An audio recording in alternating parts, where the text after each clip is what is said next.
கடவுளும் நீயும் ஒரு தாய் பிள்ளை இருவரும் தனி மறந்தானே. அவனுக்கும் உனக்கும் அன்னை இல்லை, அதனால் ஓரினம் தானே.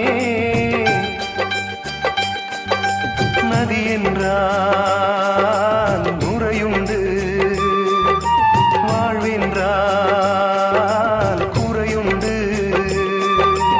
ஐப்பசி வந்தால் அடைமழை காலம், சிலராயுள் முழுதும் ஐப்பசி மாதம்